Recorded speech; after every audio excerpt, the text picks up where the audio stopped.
In a totally unprotected move, Kamala Harris is announcing socialism without announcing socialism by proposing the first ever federal ban on price gouging in the food industry, which would definitely not cause food producers to reduce production or exit the market altogether, leading to food shortages. And if you do think this will lead to food shortages, you should be positive about it, because finally people will all be so equal in their lack of food that they won't even notice the hunger.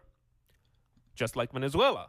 I mean, this is so bad that even Kamala Harris's best friend, or the left's best friend, called the Washington Post, says, when your opponent calls you a communist, maybe don't propose price controls.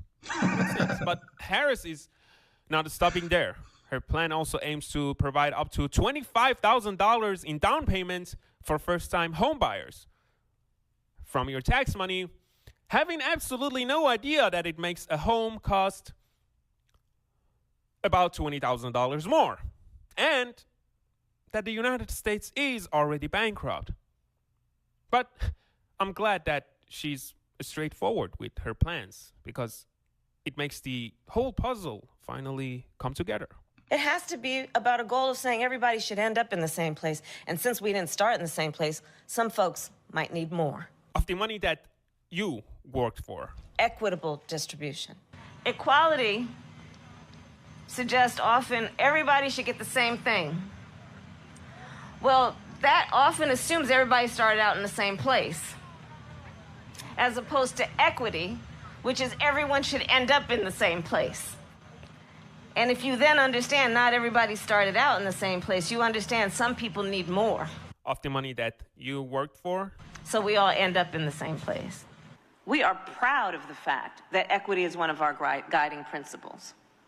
Proud of the fact that we understand equality is important, but not everybody starts out on the same base.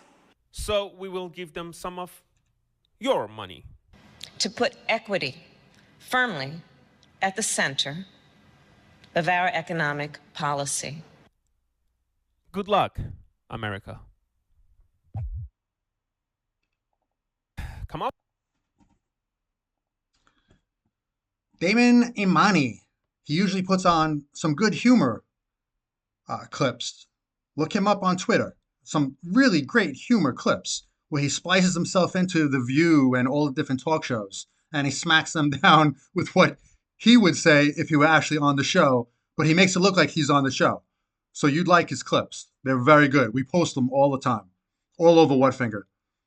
But now he's making perfect sense, where even the left is pouncing on Kamala. The Washington Post, CNN today pounded on her. Even leftist economists are pounding on her for proposing Soviet tactics here. I think Kamala might not make it past the convention, which is starting now. I don't know. It's just a possibility, right? What do you think?